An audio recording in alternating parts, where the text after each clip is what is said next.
previous videos to make a background. And I started off with a pencil sketch, and I'm using the Lasso tools to section off colors, starting with the base yellow color.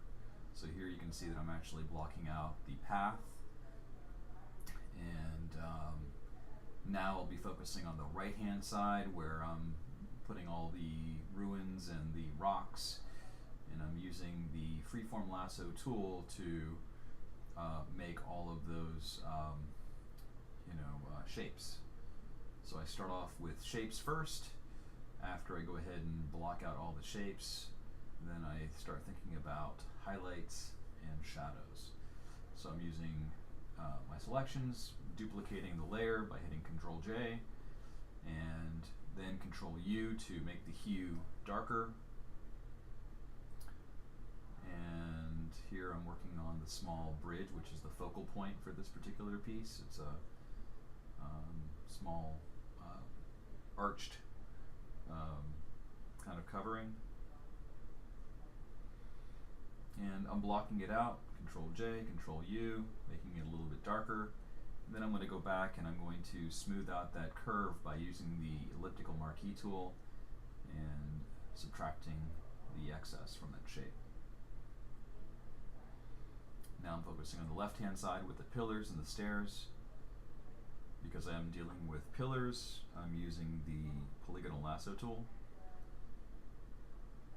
I'm holding down the shift key so I can add to my existing selection.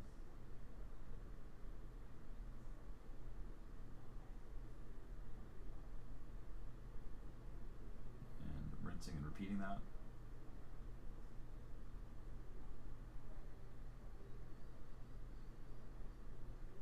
As we get progressively further away from the viewer, the columns get closer and closer together.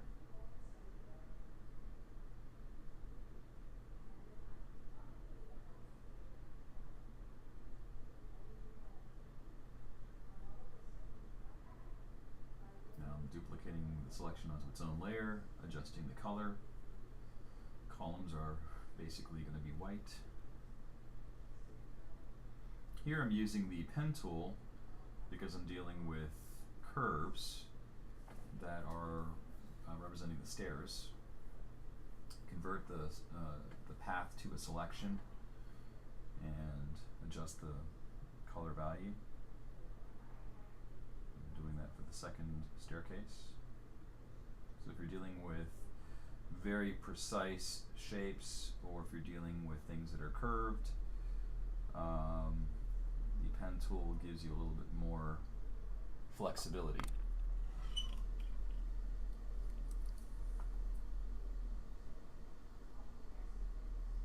Now that I've got all the basic shapes blocked in, I'll go over some of the secondary shapes. You can see the shapes that are behind the pillars.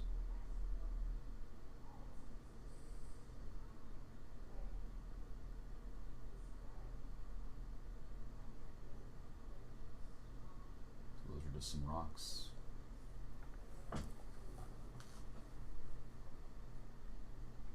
And there's the mountain.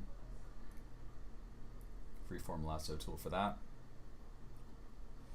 And here I'm just dialing in the color. Since the mountains are off in the distance, I'm going to make them lighter than the other values.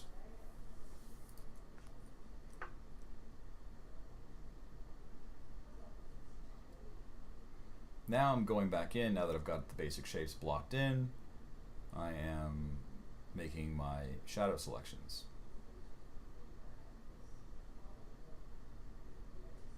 Because I have everything on its own layer, I can be a little bit more loose with my selections. It's only going to affect the actual object that's on that layer. So Control J, Control U, adjust the lightness.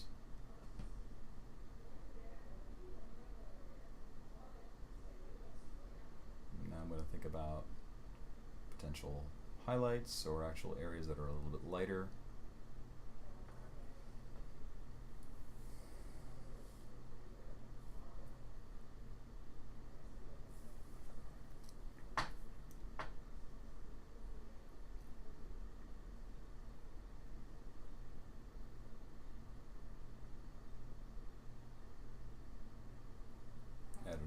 extra piece there.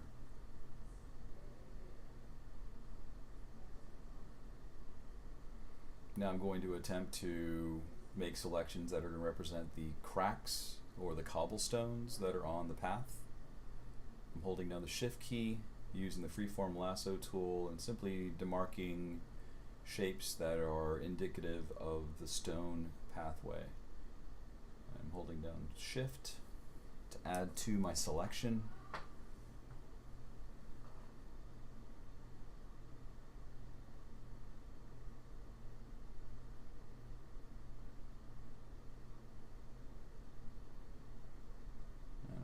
That for the area up top, actually trimming that off to add a little bit more to my selection there. Need to bring that archway down, so I'll sample the color, fill it in. So this technique allows me to, once I have the composition intact, it's a very quick way to work. And I realize that speed is not the end-all be-all, but if you're just trying to get some, like a quick rough idea of what your composition is going to look like and whether or not it's going to actually work, I think that this technique has some merit.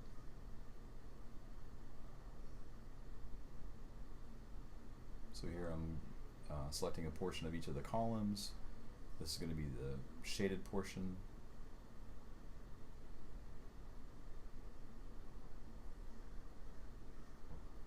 Control J, Control U. Forgot the leftmost column. I'll go back and get that.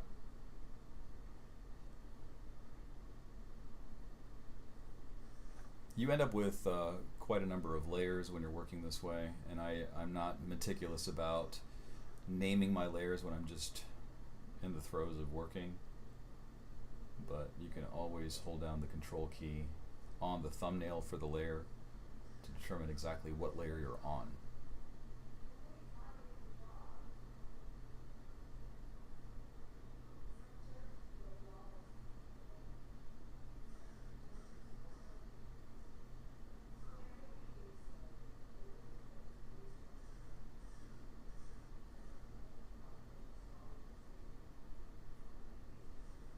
So we're just rinsing and repeating that.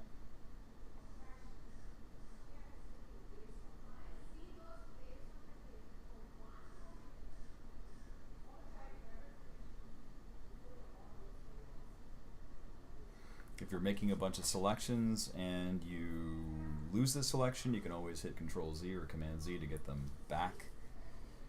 That's what just happened there.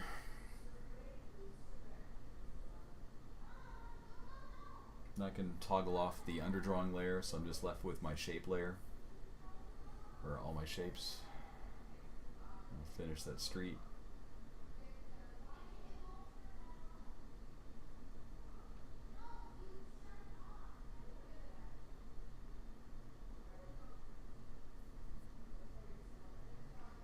Now I'm going to go with some of the tertiary shapes that help define some of the forms around the structures, like I'm drawing the ridges for the rocks that are in this particular composition, and I'm essentially making contour lines, or in some cases adding some shadow areas by using the lasso tool. So you can see that that rock now has a little bit more form. I'm going to block in darker shadows just to give this composition a little bit more dark values. Contrast is really an essential ingredient to make a background pop. So here I'm just using the freeform lasso tool, building in some very small shapes, and then making a selection off the base layer, making it darker.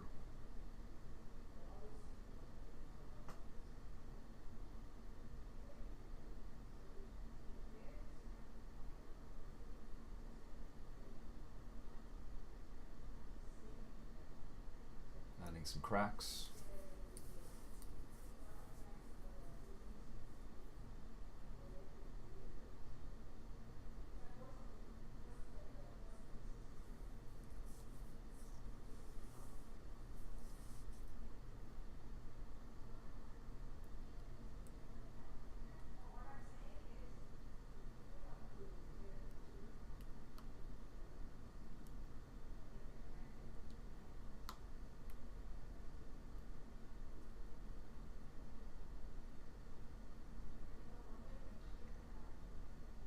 Here I'm adding some more edges.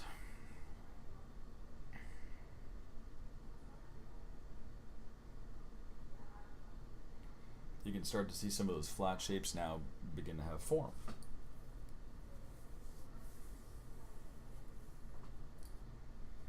Now I'm adding some details to the archway, you know, making some quick rectangular selections to indicate brick.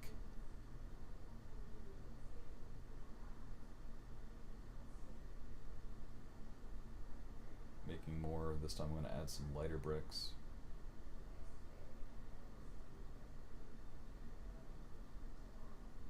Once you understand the technique, it's very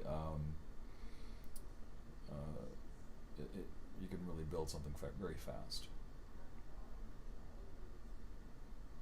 Here I'm going to use the pen tool to add some thickness to the bridge shape. I'm first making a path, defining it as a selection, going to the layer underneath, making a new layer, and filling it in with a darker value, pushing the contrast. I'm also going to do the same thing on the far side of the arch by making that a little bit thicker. Polygon lasso tool time.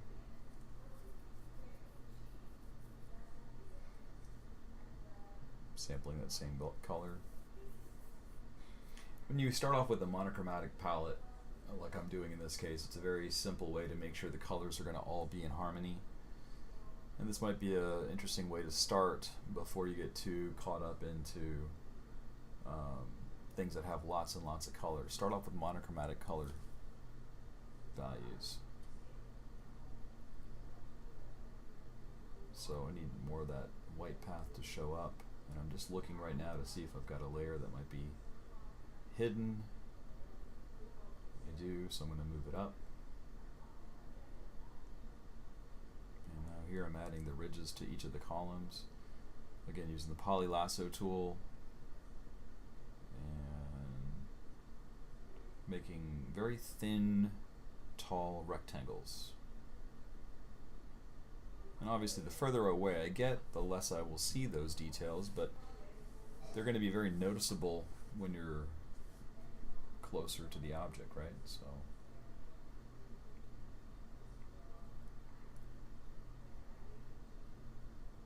repetition is another really important element to compositions.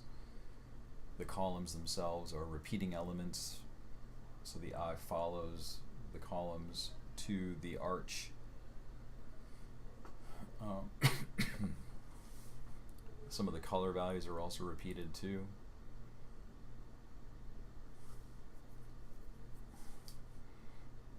So here I'm defining the columns for the closest, or for the closest column, I'm defining the rectangular selections.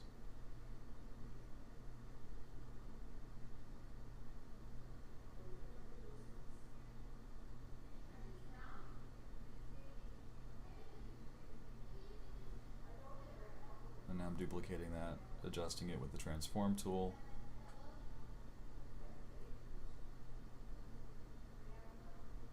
Now I'm going to make some of the shadows a little bit more pronounced, or the shading.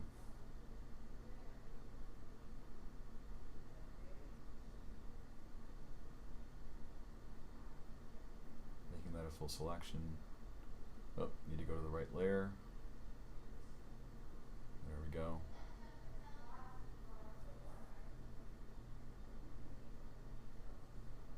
Do the same thing for the second and the third column.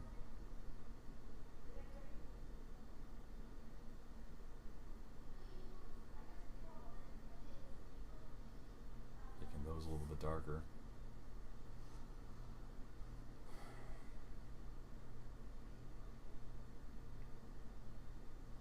Let's bring the mountains back in. The mountains are another leading line that's leading us towards the arch.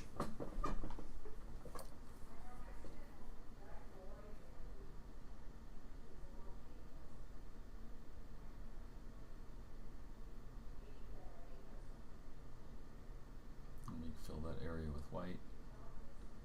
Freeform lasso tool.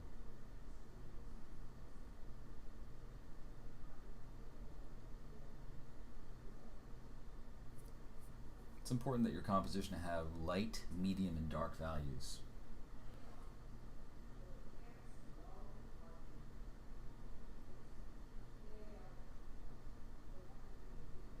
Now I'm going back in and working in some highlights. So the light is established as,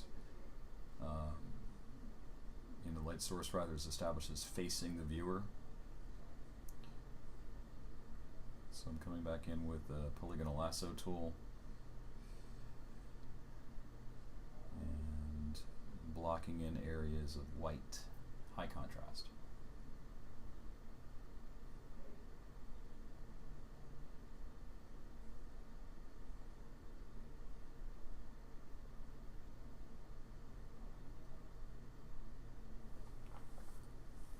And I'll do the same thing on the other side.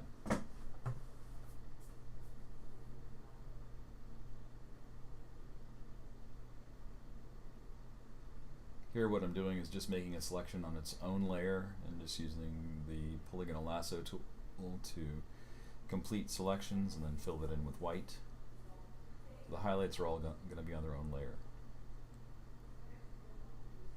I'm also looking at areas that have very close contrast. That's why I put that highlight right next to the arch, to give some separation from the arch and the rocks that are near it.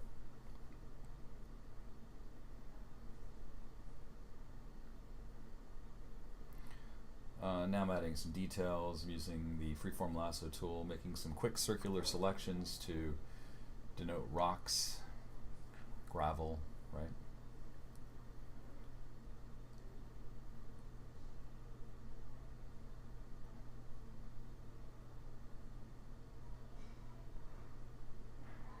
Using the soft brush to create the illusion of a gradient. That reinforces the focal point of the archway. It also establishes a light source. Now I'm adding some finishing touches by using a red pigment with a soft round brush to add some warmth near the focal point. And I'll top it off by coming back in with some cool colors in the form of a muddy red to really push the contrast towards the focal point. So I'm just painting in some darker values that's going to push the viewer to the focal point itself.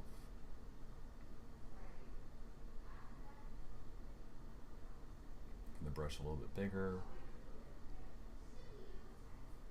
So I'm not really using many, if any, brushes. I've just got one soft round brush. This is the final composition, and this gives you some insight into how some of these techniques can be used. Now, if we're going to add more detail, we can always do that. By the way, here's a grayscale test. You always want to check the contrast by converting the image to grayscale. And I'm going to put some additional background objects behind the archway just to kind of give it a little bit more depth.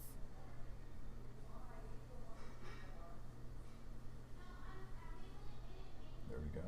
Now I'm going to lighten that up. So there's like this idea that there's more beyond the archway.